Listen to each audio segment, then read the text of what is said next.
The price tag of your dream life is the life you're currently living. What's up, guys? I'm Brody Frye, and today we're going to be talking about goal setting. So, stay tuned. Hey everyone, it's Brody Frye, and here we dive deep into difficult questions. We'll map out thoughts, theories, and crazy ideas for the love of knowledge and growth. So, how do we answer some of the mind's toughest questions? This is the Mind Hiking Podcast.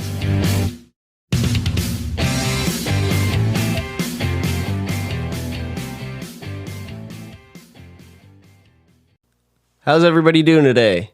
Good? Awesome. All right, today is an important topic. Today, the future is at stake. We're going to be discussing goal setting. So, I'm feeling inspired and passionate about this topic because I feel like there's a large misconception. I also think many people might be confused about this topic. And maybe a few of you don't even know where to start or where to begin with goal setting. It's such a large and very important undertaking.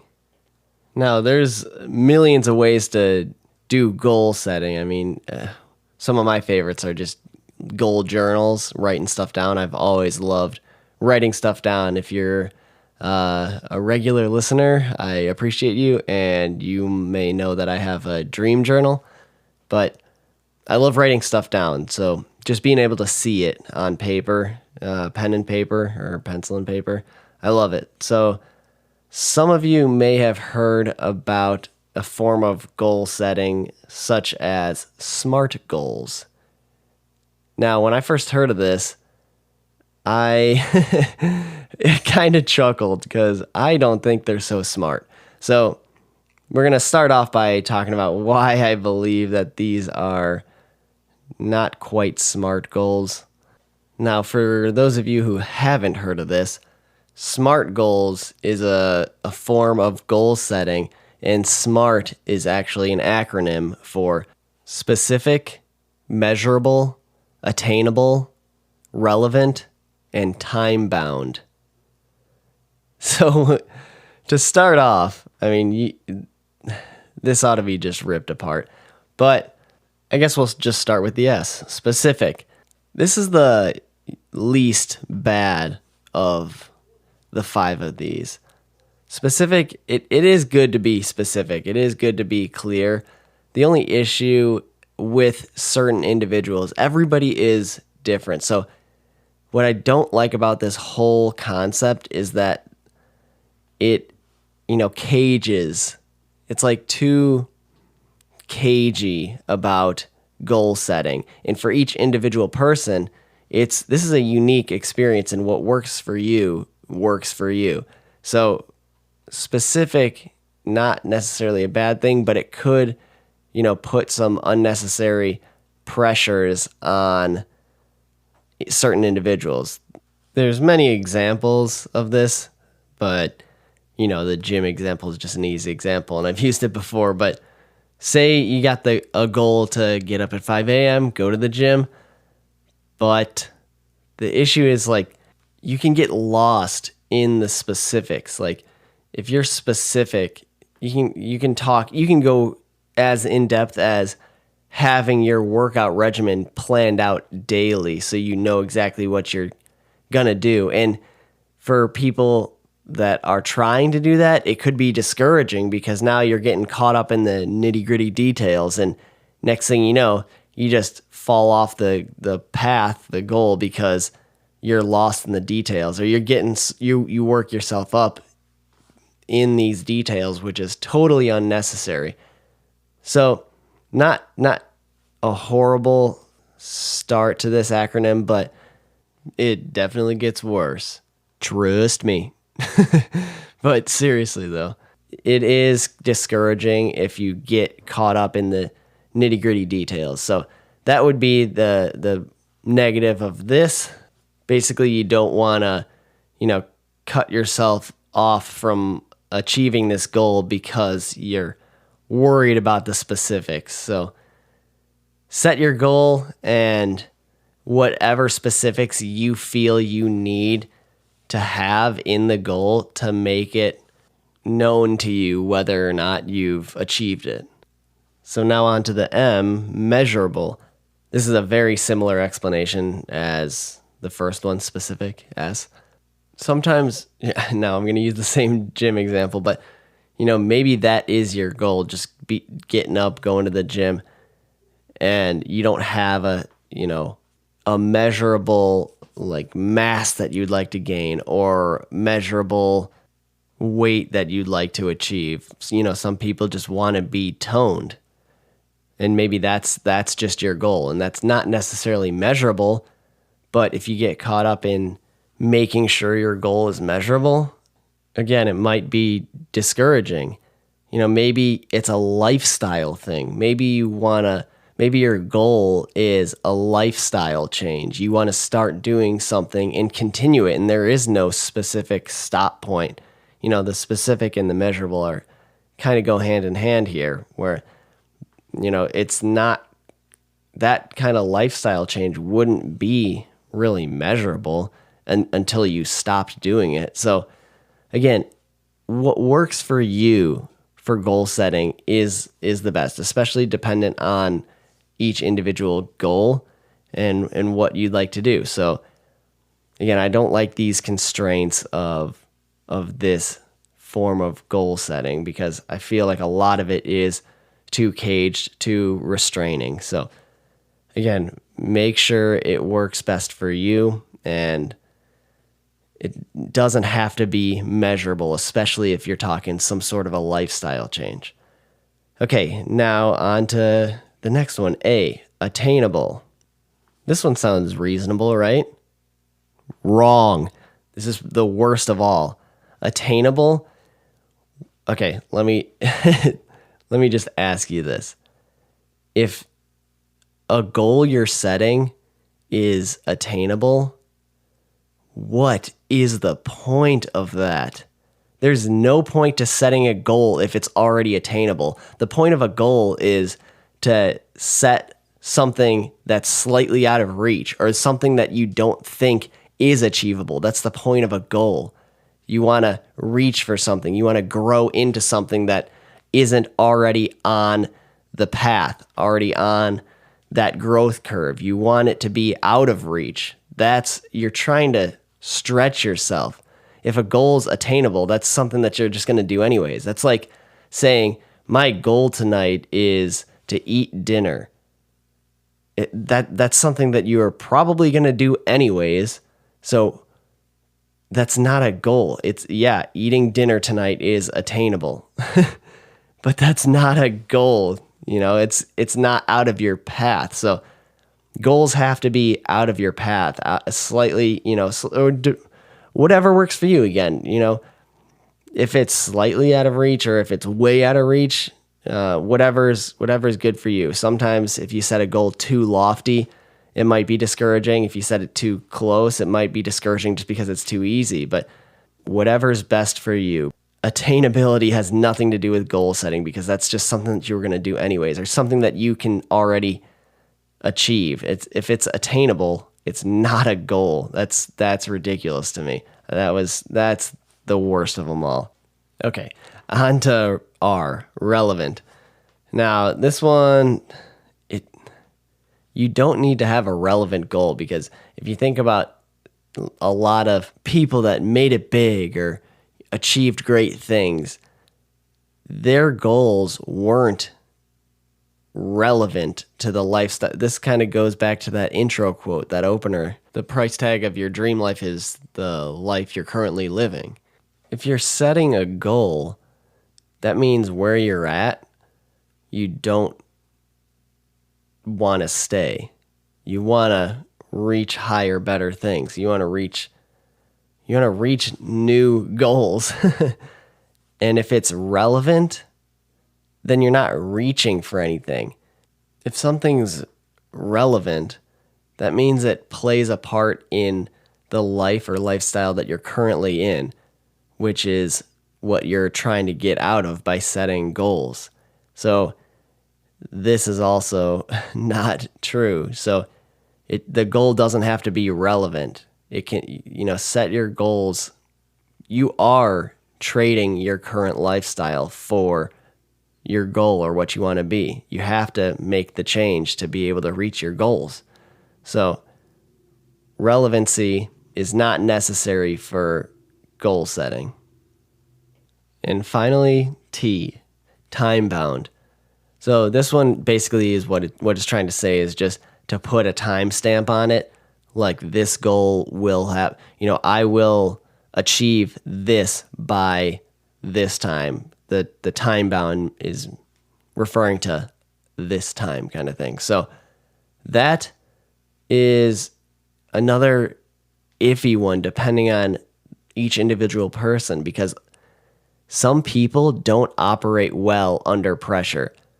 And for this, putting that time-bound pressure, I've seen that not work for people because you're putting pressure on them to achieve their goal, which is unnecessary, especially if they don't perform well under pressure.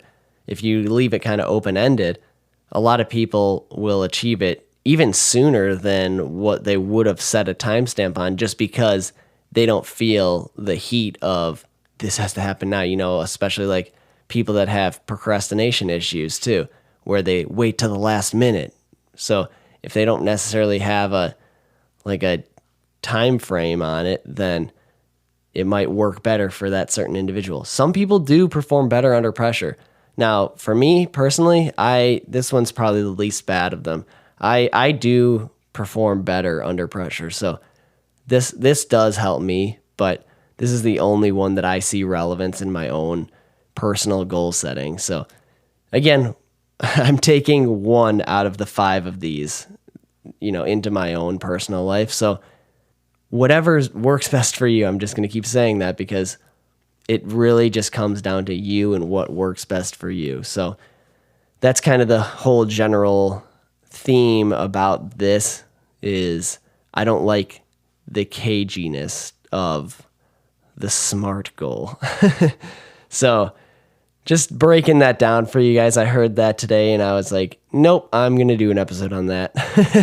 So moving forward to goal setting specifically, and just a fair warning, this might get a little corny or start sounding cliche here.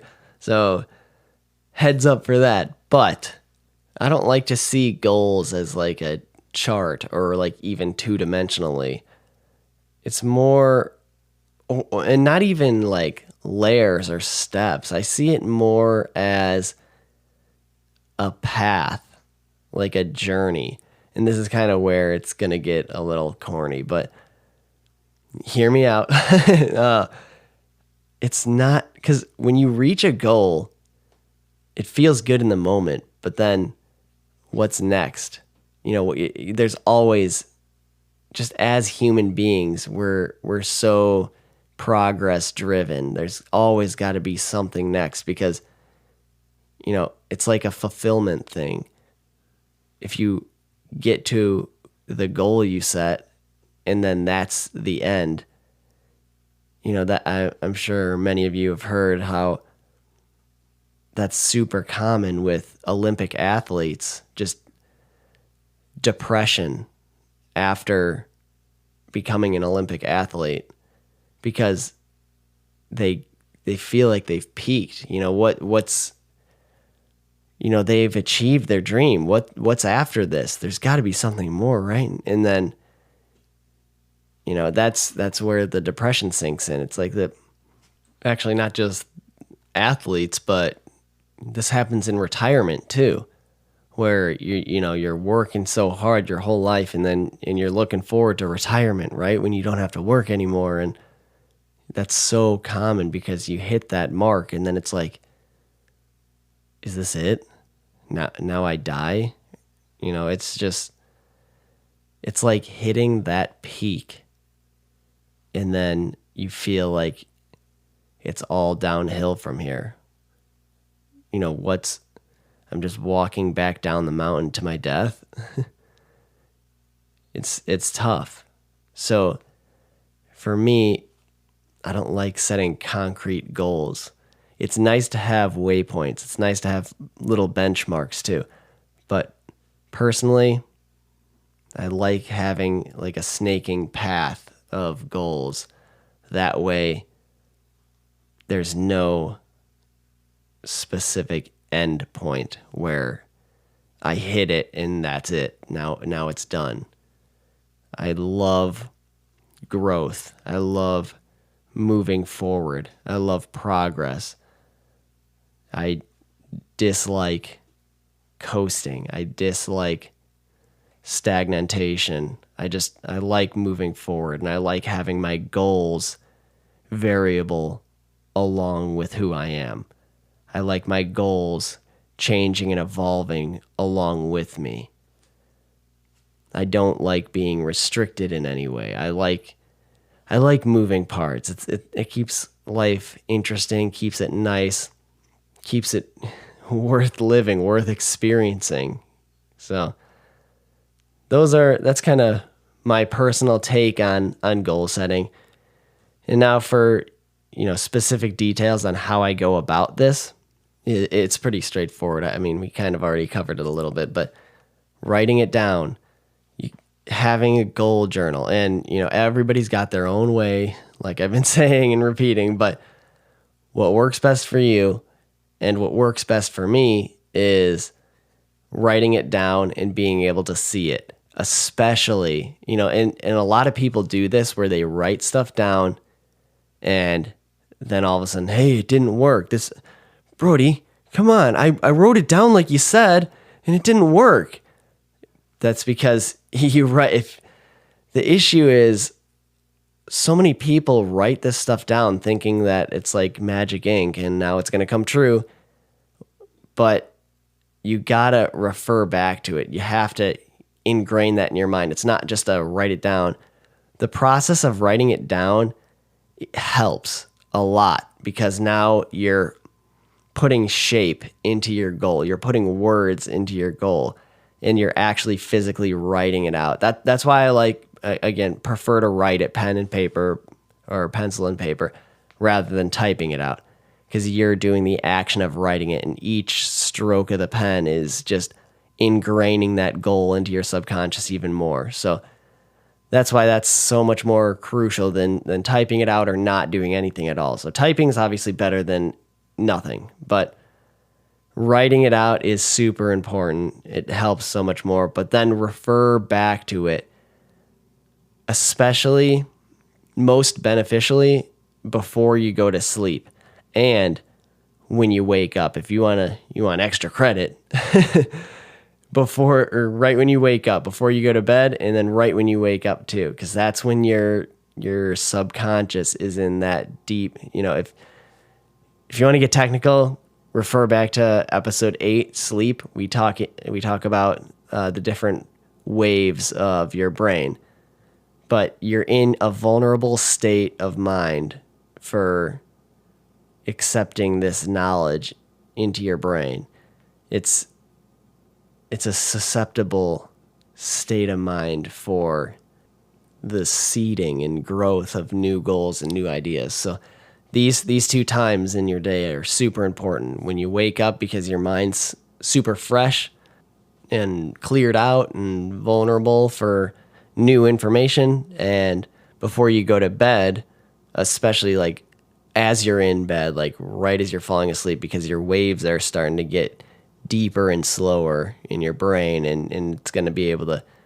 And there's on top of that, there's a recency effect too, where that's the last thing that was on your mind. That was the freshest thing that was on your mind before you doze off. So that's going to stay in your mind as a recency effect. So both super crucial times for goal setting. And if you want to go above and beyond, some more extra credit here, put reminders around your house.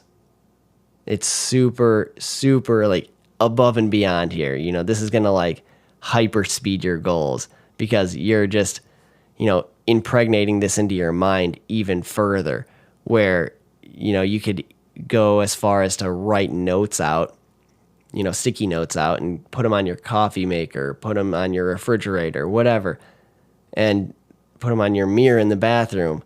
That way you see it all the time and you can just read it. And even if you're not physically doing the action of reading it, your subconscious is picking that up and you're going to remember that. It's going to stick in your mind. Vision boards is another great thing, especially if you put a vision board.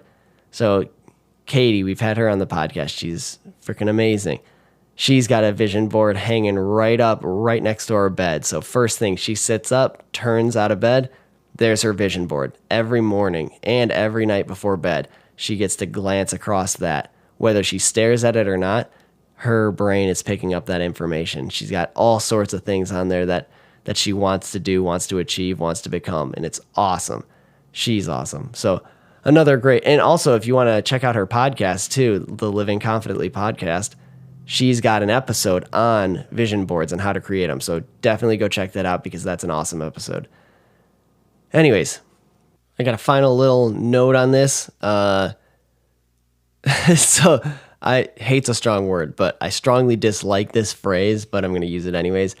A little life hack. I don't know why that frustrates me so much, but it's like you're not hacking life by making it simpler and more automated. I don't know.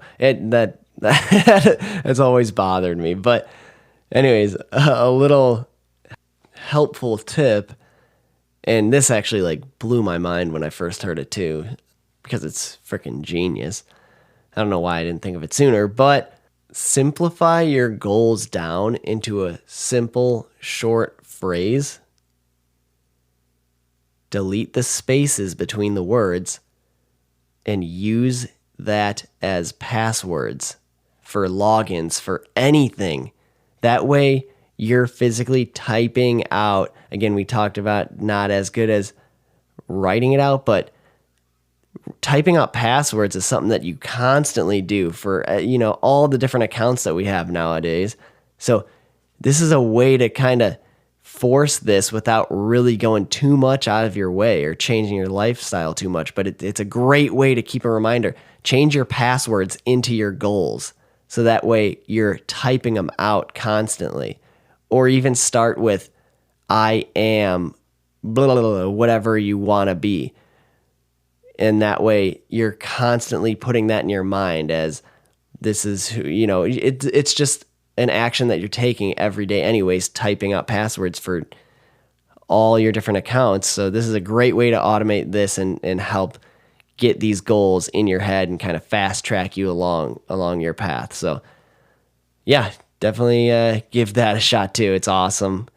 So this one's a short, sweet one. Hope you guys really enjoyed it. Was feeling passionate about goal setting, working on some goals myself. Super excited about the future, and I'm just ready to kick some booty as always. So you guys have any goals yourselves that you want to share with me? That'd be awesome. Thoughts, concerns, questions, ideas for future topics. Email me at themindhikingpodcast@gmail.com or direct message at Brody_Frye_63 on Instagram.